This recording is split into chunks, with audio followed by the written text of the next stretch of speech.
नमस्कार दोस्तों, एक बार फिर से आप सबका स्वागत है। आज हम बात करेंगे डेंथस प्लांट के बारे में। वैसे तो ये विंटर सीजनल प्लांट की कैटेगरी में आता है, पर अच्छी देखभाल करने पर यह प्लांट आपके गार्डन में पूरे साल भी बना रह सकता है। अगर इसके फ्लावरिंग सीजन की बात करें तो डेंथस प्लांट में नवंबर से इजी फ्लावरिंग शुरू हो जाती है और लगभग अप्रैल मई तक इसमें अच्छी फ्लावरिंग देखने को मिलती है। अगर आप इन्हें नर्सरी पर लेने जाते हैं तो ज़्यादातर सभी नर्सरी पर ये पौधे आपको 20 से 30 रुपए की रेंज में आसानी से मिल जाएंगे। बहुत इजी टू ग्रो प्लांट है। अगर इनमें फूलों के कलर की बात की जाए तो आपको इनमें अनगिनत कलर वाले फूलों की वैरायटी देखने को मिल जाएगी। इसके फूल खिलने पर कई दिनों तक पौधे पर बने रहते हैं। तो डेंथस प्लांट की देखभाल कैसे करनी है, कौन से इसमें खाद फर्टिलाइज़र डालें जिससे आपके पौधे भी इसी प्रकार घने यानी बुशी हो जाएं और इसी प्रकार हैवी फ्लावरिंग करें, तो आज की वीडियो में ये सभी बातें आपसे शेयर करूंगा। सबसे पहले बात करते हैं डेंथस प्लांट के लिए हम कितने साइज़ के गमले का चयन कर सकते हैं। तो मेरे ये पौधे 6 इंची गमले में लगे हुए हैं। वैसे आप इन्हें 6, 8 या 10 इंची गमले में लगा सकते हैं। इनकी जड़ें मिट्टी में ज़्यादा डीपली नहीं जाती, तो आप कम गहराई वाले गमलों का चयन भी कर सकते हैं।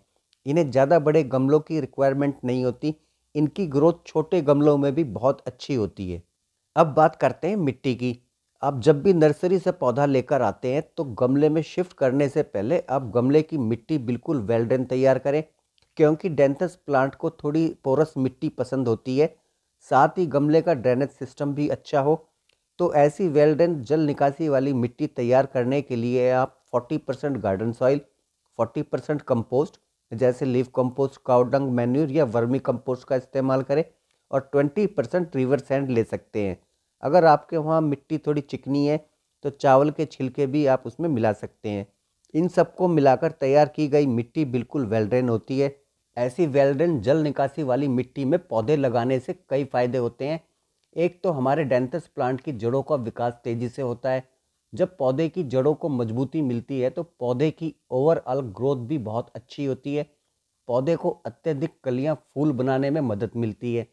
और दूसरा फ़ायदा ये होता है, गमले की मिट्टी में ज़्यादा पानी डल जाने पर पानी गमले में ज़्यादा देर तक ठहरता नहीं है, वो ड्रेनेज होल से आसानी से बाहर निकल जाता है। अगर मिट्टी अच्छी जल निकासी वाली नहीं होगी तो पानी ज़्यादा समय तक मिट्टी में रहेगा, जिस कारण पौधे की जड़ों में गलन भी शुरू हो सकती है और हमारा पौधा पूरी तरह खराब भी हो सकता है। वैसे भी सर्दियों में कम पानी देना चाहिए। डेंथस प्लांट को ज़्यादा पानी पसंद भी नहीं होता। आप इसकी मिट्टी में हल्का मॉइस्चर बनाए रखें, इसलिए आप पानी डालते समय मिट्टी को छूकर चेक करें। जब मिट्टी थोड़ी सूखी हुई लगे तभी पानी डालें। अब बात करते हैं हम अपने डेंथस प्लांट को घना यानी बुशी कैसे बना सकते हैं। तो पौधे को घना बनाने के लिए हमें कैंची की मदद से अपने छोटे पौधों की कटिंग करनी होगी। अगर हम छोटे पौधों पर फूलों का लालच करके इन्हें नहीं हटाएंगे तो पौधा ज़्यादा ब्रांचेस नहीं निकाल पाएगा और पौधा बुशी नहीं बन पाएगा। इसलिए इन पौधों की कटिंग करना बहुत ज़रूरी होता है। आपको इसी प्रकार अपने पौधों की कटिंग करनी है।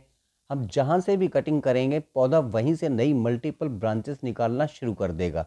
ऊपर की ब्रांचेस काटने पर पौधा नीचे से भी कई नई मल्टीपल ब्रांचेस निकालेगा। आप नोटिस कीजिएगा, कटिंग करने के थोड़े दिनों बाद ही पौधा पूरी तरह बुशी हो जाएगा। जितनी ज़्यादा नई ब्रांचेस निकलेगी उतनी ज़्यादा नई कलियां बनेगी और फूल खिलेंगे। आपका पौधा पूरे गमले को ऊपर से कवर कर लेगा और जब आपका पौधा पूरे ब्लूम पर होगा तो कुछ इसी प्रकार फ्लावरिंग करेगा। पूरा गमला फूलों से भर जाएगा। एक पौधे पर ही आपको 100-200 फूल देखने को मिलेंगे। तो अभी टाइम है, आप अपने पौधे की कटिंग कर लीजिए। अब बात करते हैं पिंचिंग की। पहले हम पौधे की कटिंग कर चुके हैं। कटिंग करने के बाद जब पौधे दोबारा फ्लावरिंग करना शुरू करें तो जो फूल मुरझा जाएं उन्हें भी हटाना होता है। इन पौधों की खासियत रहती है, इनमें बहुत सारे फ्लावर्स के जो बंच है वो निकल कर आते हैं और एक बार जब इनके फूल ड्राई हो जाएं तो इन्हें आप कटिंग करके हटाते रहें। पिंचिंग करने से पौधे में मल्टीपल नई ब्रांचेस भी निकलती रहेगी। ऐसा करने से भी पौधा घना होगा और ज़्यादा फ्लावरिंग करेगा। अपने पौधे पर अभी सीड्स ना बनने दें। पौधा जब सीड्स बनाना शुरू कर देता है तो पौधे की ग्रोथ धीमी हो जाती है, क्योंकि पौधे की सारी एनर्जी सीड्स बनाने में यूज़ होती है। इसलिए मुरझा गए फूलों को लगातार हटाते रहें। तो पिंचिंग करने से भी हमारे प्लांट में नई ग्रोथ और फ्लावरिंग कंटिन्यू होती रहेगी। अब बात करते हैं लोकेशन की। डेंथस प्लांट को कैसी लोकेशन पर रखना सही होता है। तो सर्दियों में जितने भी पौधे होते हैं वो ज़्यादातर सभी सन लवर प्लांट होते हैं। इन्हें पूरे दिन की धूप पसंद होती है। अगर आप इन्हें शेडी एरिया में रखते हैं जहां इन्हें धूप कम मिले तो इन पौधों की ग्रोथ बहुत धीमी हो जाती है और जो फूल है वो भी बहुत कम संख्या में खिलते हैं।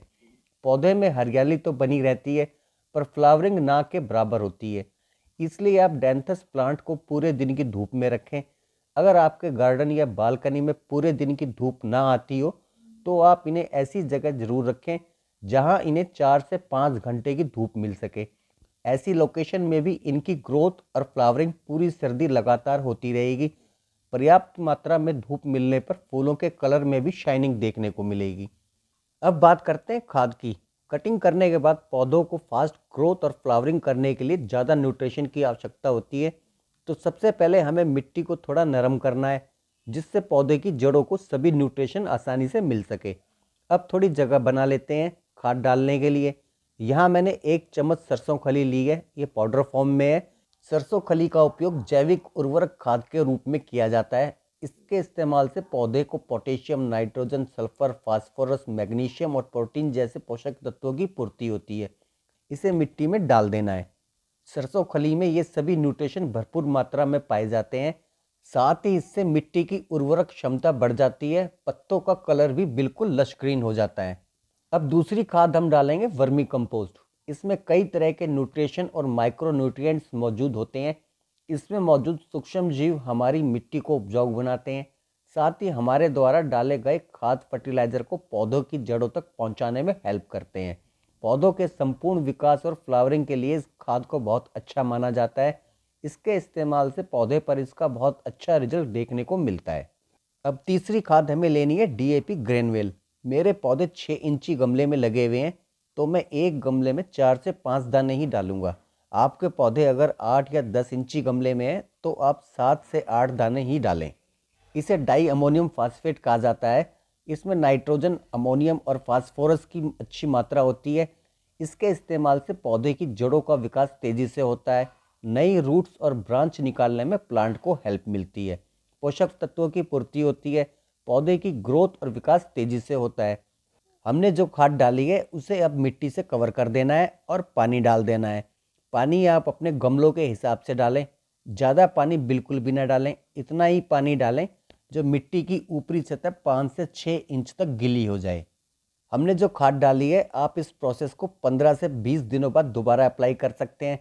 तो फ्रेंड्स, आज की वीडियो में ये सभी बातें आपसे शेयर करनी थी। आशा करता हूँ आपको वीडियो पसंद आया होगा। अगर आपने अब तक चैनल को सब्सक्राइब नहीं किया है तो प्लीज़ चैनल को सब्सक्राइब कर दीजिए, बेल आइकन को प्रेस कर दीजिए। वीडियो पसंद आए तो वीडियो को लाइक करना ना भूलें। आप कमेंट बॉक्स में कमेंट करके अपने सवाल पूछ सकते हैं या अपनी राय दे सकते हैं। वीडियो में बने रहने के लिए आप सभी का धन्यवाद। आज के लिए इतना ही। अब मिलते हैं अगले वीडियो में। बाय।